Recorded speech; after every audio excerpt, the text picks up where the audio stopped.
સાતમો લીધો તો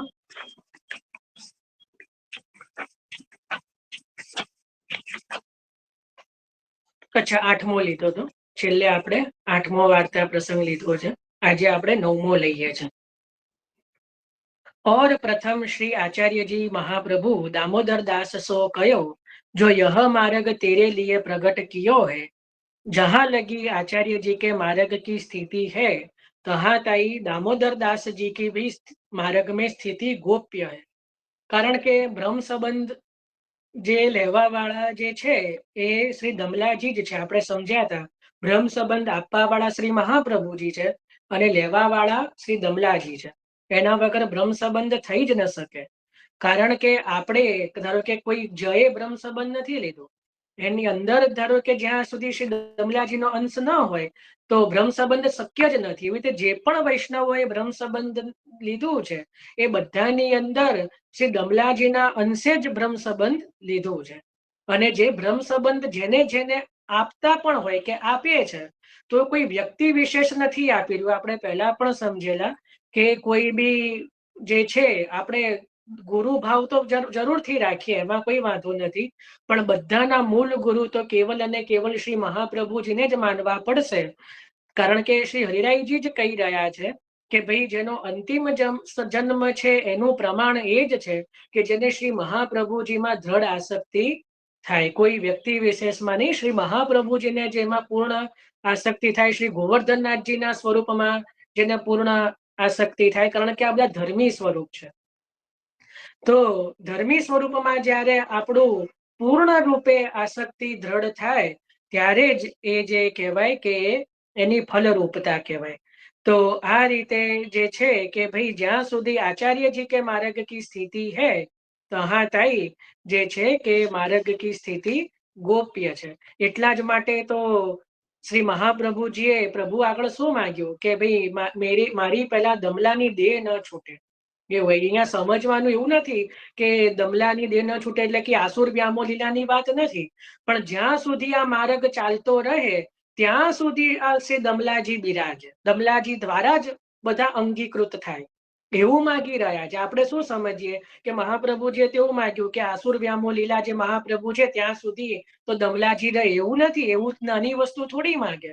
અહીંયા તો જન્મો જન્મની વાતો છે કે જ્યાં સુધી આ માર્ગની સ્થિતિ છે ત્યાં કોઈ ના કોઈ રૂપે જેમ શ્રી મહાપ્રભુજી બિરાજમાન છે એ રીતે દમલાજી પણ બિરાજમાન।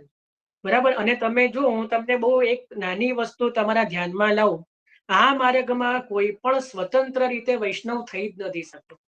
તમે જ્યારે બ્રહ્મ સંબંધ લેવા ગયા હશો ને ત્યારે કોક નું કોક તો એવું હશે કે જે તમારો હાથ પકડીને તમને લઈ ગયું હોય। એવું શક્ય જ નથી। હું માનવા જ તૈયાર નથી કે કોઈ સ્વતંત્ર રીતે ગયું હોય। તમને ક્યાંકથી ને ક્યાંકથી તો પ્રેરણા થઈ જ હોય, ક્યાં તો કોઈકના દ્વારા, ક્યાં તો કોઈ બી કુટુંબ હોય કે સગા હોય, મિત્ર હોય, કોઈ સત્સંગી હોય કે કંઈ પણ હોય પણ પ્રભુ સુધી પહોંચાડવામાં કોઈ ના કોઈ વૈષ્ણવનો હાથ અવશ્ય હોય। એનો હાથ લાગ્યો હોય ને તો જ આપણે બ્રહ્મ સંબંધ સુધી પહોંચીએ, તો જ ઠાકોરજી પુષ્ટ કરાવવા સુધી પહોંચીએ, તો જ આપણે ભગવદ સેવામાં ક્યાંક ને ક્યાંક આગળ જઈ શકીએ। આ સ્પષ્ટ, આ દ્રઢ છે, માની જ લો। કોઈ એવું સર્વ સામર્થ્યમાન એવું મને તો નથી લાગતું કે આ મકાન કે યહ માર્ગ હી દમલા કો હૈ।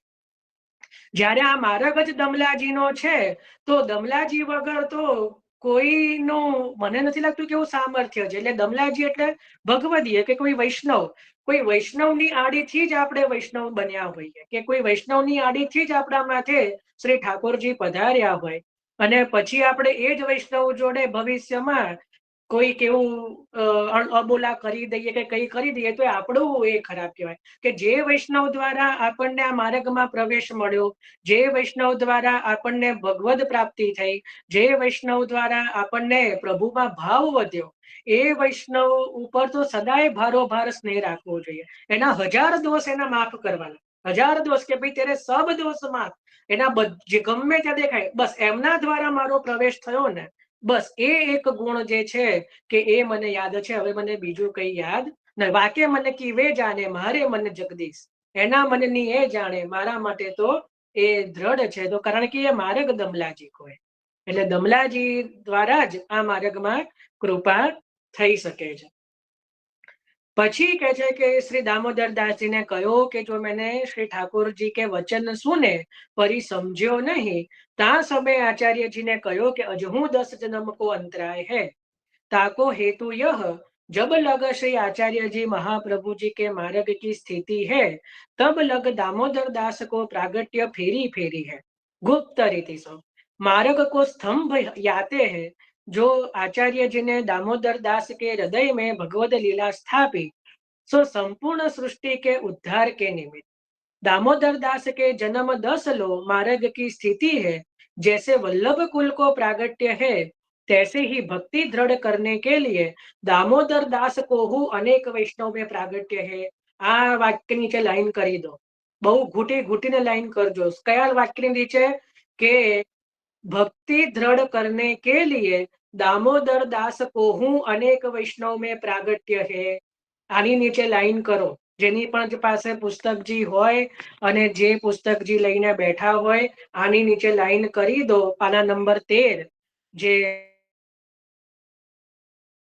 જેની પાસે ઇન્દોરનું પુસ્તક હોય શ્રી દામોદરદાસ સરસનીજા વાર્તાજી વાર્તા પ્રસંગ 9 એનો ભાવ પ્રકાશ અને એની છેલ્લી પંક્તિ भक्ति दृढ़ करने के लिए दामोदर दास को हो अनेक वैष्णव में प्रागट्य है अनेक वैष्णव रूपे श्री दमलाजी बिराजमान છે એટલે અહીંયા વસ્તુ સમજો કે જે રીતે આપણને જે વલ્લભ કુલમાં અહોભાવ હોય છે ને રાખવો જોઈએ એમાં કઈ ખોટું નથી એ રીતે વૈષ્ણવો ઉપર પણ અહોભાવ હોવો જોઈએ કારણ કે દમલાજી કો ही प्रागट्य દમલાજીનો અંશ બિરાજમાન છે એટલે પછી જે કહી રહ્યા છે હા એ જરૂર છે કે જેના ગુણ પણ પછી વૈષ્ણવ જોડે મળતા હોવા જોઈએ જેમ બાલકમાં પણ આ વસ્તુ લાગુ પડે હો એવું નથી નાદ સૃષ્ટિ ને બિંદુ સૃષ્ટિ આપણે કોઈની અંદર શ્રી મહાપ્રભુજીનો ભાવ કરતા હોઈએ કે એની અંદર મહાપ્રભુજીને પ્રગટ જોતા હોઈએ અને એના કાર્ય એના એની ક્રિયા એની લીલા બધી એને અનુરૂપ ન હોય તો પછી ત્યાં કેવલ નમસ્કાર કરી દેવા ત્યાં પછી અંદર આ કરે છે એ જ સાચું એ વસ્તુ જે છે એ ખોટી પડે એ રીતે કોઈ વૈષ્ણવને આપણે દરેકમાં ભાવ રાખવો જોઈએ પણ એનો અર્થ એવો નહીં કે પછી બધામાં અહોભાવ પણ થઈ જાય જે એને અનુરૂપ જે આ કાર્ય થતું હોય જ્યાં દમલાજીને અનુરૂપ જે માર્ગનું કાર્ય થતું હોય એને અનુરૂપ સેવા સ્મરણ સત્સંગ પછી દમલાજી કઈ તમ ભેગા કરીને કોઈ હોટલમાં પીઝા ખાવા ના લઈ જાય જસ્ટ બરાબર પછી એ કોઈ દમલાજીનું કાર્ય નથી એ આપણું કાર્ય છે બરાબર છે તો દમલાજીનું કાર્ય એ છે કે જેના દ્વારા આપણે ભગવદ સેવામાં આગળ વધીએ ભગવદ સેવા સ્મરણ સત્સંગમાં જેના દ્વારા આપણે આગળ વધીએ પ્રભુની સેવામાં આપણો ભાવ વધે કે આપણને જે કહેવાય કે પ્રભુની નિકટતાનો જે અહેસાસ કરાવે પ્રભુની સન્મુખ જે કરે એની અંદર આપણે અલૌકિક ભાવ રાખવો અવશ્ય રાખવો જોઈએ એ ચાહે નાદ સૃષ્ટિ હોય કે ચાહે બિંદુ સૃષ્ટિ કારણ કે દામોદર દાસ કોહુ અનેક વૈષ્ણવ में प्रागट्य है અનેક વૈષ્ણવો દ્વારા શ્રી દમલાજીનું જ પ્રાગટ્ય છે બહુ એક મજાની વાત હું કહું હું કોઈના દોષ નથી જોઈ રહ્યો પણ અત્યારની સ્થિતિનું વર્ણન કરી રહ્યો છું અત્યારે અમુક એવા મંડળ ચાલે એકાદશના 11ના કે દર 11 ભેગા થઈ અને કોઈ વૈષ્ણવના કે એમના ઘરે જઈને પાઠ કરે કીર્તન કરે બધું કરે અને પછી શું પાઠ થઈ જાય એટલે 11 હોય એટલે બહારથી બધા ચિપ્સના પેકેટો લાયેલા હોય પછી આપણે સાબુદાણાની ખીચડીઓ બહારથી લાયેલા હોય પછી બફ વડા હોય એ બધું પછી એ બધું ખાવાનું પહેલા 2 કલાક મસ્ત ભગવાનનું નામ લેવાનું મહાપ્રભુજીના ગ્રંથોનો બધો પાઠ કરવાનો અને 2 કલાક 2.5 કલાક 3 કલાક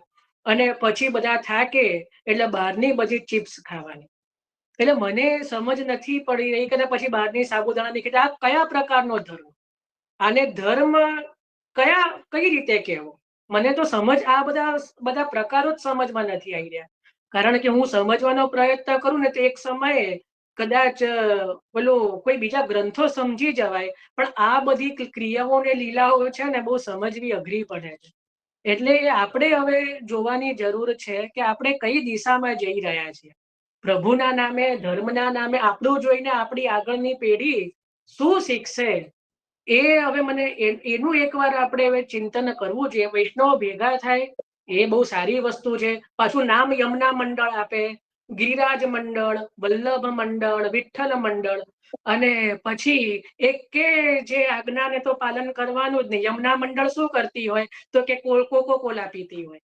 નામ હોય યમુના મંડળ, યમુના જલનું પાન તો દૂર રહ્યું, અને પછી પેપ્સી ને કોકો કોલા પીવાનું કામ, અને એ પણ 11 દિવસ. એટલે બહુ દુઃખદ છે સ્થિતિ, હાસ્યાસ્પદ છે ને દુઃખદ બી છે. હસવું પણ આવે ને દુઃખ પણ થઈ રહ્યું છે એક સાથે. જેમ દેવકીજીને આવ્યું હતું ને કે હર્ષ અને શોક વધારનાર થયા. કોણ થયા? હર્ષ અને શોક વધારનાર. દેવકીજીને હર્ષ અને શોક વધારનાર કોણ થયું? કોઈને યાદ નહીં હોય. આ તો બધું ગયા અઠવાડિયાની વાત છે, હવે થોડું યાદ હોય. 4-5 દિવસ થઈ ગયા. જય ભાઈ, તો સમય બી નથી આપતા. ભાવિકાબેન, એક જ વૈષ્ણવનો હેન્ડ રેસ થયો. ચલો, 3 વૈષ્ણવ. કોણ?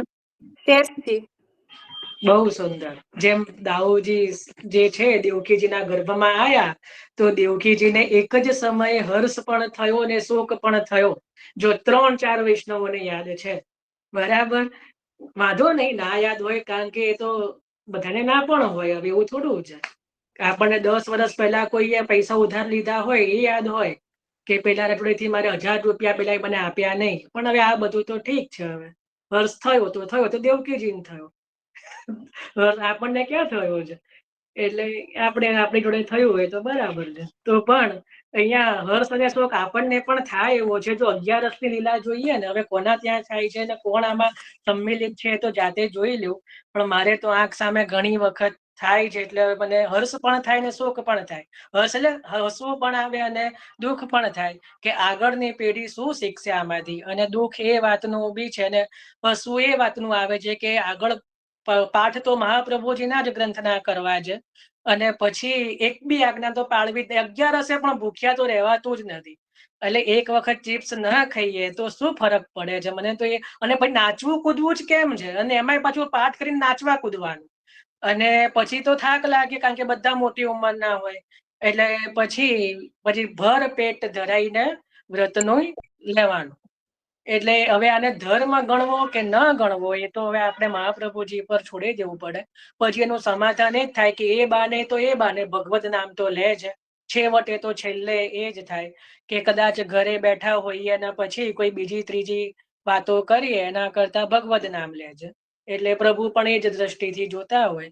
તો આ એક જસ્ટ એક વાત છે, કારણ કે આપણું જોઈને આપણા બાળકો એવું જ શીખે કે 11 દિવસે તો ભર પેટ બધું જ ખવાય, એટલે કે વ્રત જેવું લાગે નહીં કઈ. ઉપરથી 11 વધારે ખવાય. પેલામાં તો રોટલી શાક દાળ ભાત જ હોય. આ તો સાબુદાણાની ખીચડી પણ હોય, બફ વડા બી હોય, ચિપ્સ હોય, કાતરી હોય, અને પેલું શીરો હોય કશાકનો, ખબર નહીં શું. તો એમાં તો ઉપરથી 11 ની રાહ જોતા હોય કે 11 આવે તો મજા આવે. એટલે બધી અલગ પ્રત્યાની લીલા છે. એ બધી વાંધો નહીં. તો કઈ પોતાના પણ ના લેશો, તો જનરલ જ કહું છું. પાછું ઘણાને ખોટું લાગી જાય કે આ તો અમને કીધું. હું મારી જાતને બી કહું છું, જો હું એવું કરું તો ઘણી વાર, કારણ કે સહજ બુદ્ધિ હોય, આપણે જીવ સ્વભાવ છે. મારી એ બુદ્ધિ ચલિત થઈ જાય ઘણી વાર, તો થાય. પણ ત્યારે પછી આપણને એનું એ થવું જોઈએ કે ના ભાઈ, હવે આપણે ઇન્દ્રિયો પર સંયમ રાખવો જોઈએ, કે ના કરવું જોઈએ. એમ ઘણી વાર થઈ, મારે બી ઘણી વાર 11 દિવસે કોઈ વાર તબિયત ના સારી હોય ને કદાચ લેવાઈ જાય તો દુઃખ બી થાય કે ભાઈ આજે થોડુંક આમ થયું, પણ એનું દુઃખ બી થાય. હા, એવું નથી કે પછી પ્રસન્નતાથી બધું કરવું પડે, તો એ બી હોવું જોઈએ. ને બીજું એટલું બધાને એક કરબદ્ધ એક વિનંતી છે. જો કેટલા બધા વૈષ્ણવો છે ને બધા, જ્યાં સુધી હું સમજુ છું કે બધા મેચ્યોર, એટલે 40 થી ઉપરના હશે, કે 50-60 વર્ષ ઉપરના તો બધા જ હશે મોસ્ટલી. અને બહુ 40 થી 50 વર્ષના બહુ ઓછા હશે. મને બહુ બધાની ઉંમર ખબર નથી. પણ એક કાર્ય એટલું કરજો, ક્યાં તો એના ઉપર પ્રયત્ન કરજો કે આપના સંતાનો જે હોય, આપણી આગળની પેઢી હોય ને, એ પુષ્ટિ માર્ગથી બહિર્મુખ ન થાય. એટલું કરજો. બીજું કઈ પૂંજી આપો ના આપો, બીજું તો જે મૂડી હોય આપજો, પણ એક કૃપા કરજો ભૂતલ ઉપર કે આપની આગળની પેઢી એટલું બોલીને ના જાય કે હાય આવો માર્ગ છે, બસ એટલું કૃપા કરજો કે આવો ધર્મ છે આમનો, બસ એટલું એમના મુખેથી નીકળવું ના જોઈએ. અને જોડાવાય તો સેવામાં જોડજો, સત્સંગ પણ કરે. ભલે આપણે કોઈ મોટા વિદ્વાનો નથી બનાવવા, મોટા કલાકારો નથી કરવા આપણે, કે મોટા મોટા શૃંગાર કરે, મોટા મોટા કીર્તનો કરે, કઈ જ જરૂર નથી. બસ એને ખાલી એટલું દ્રઢતા રે કે હું વૈષ્ણવ છું અને બસ આ અષ્ટાક્ષર મંત્ર દ્વારા કે આ યમનાષ્ટક દ્વારા પણ હું પ્રભુને શરણે જઈ શકું એમ છું અને પ્રભુની સન્મુખ કરવું એમ છું. બસ આટલી એના મનમાં જે એટલું આવે ને તોય બહુ છે. પણ એનાથી વિપરીત તો ના જ થાય કે આનો ધર્મ આવો છે આમનો, બસ એટલું ના થાય ને એટલી એક હાથ જોડીને સર્વને એ છે. એ જ મહાપ્રભુજીની એ જ મહાપ્રભુજીની સેવા અત્યારના સમયમાં ગણાશે, જો એટલું કરીને જઈએ તો. હા બોલો પ્રજ્ઞાબેન.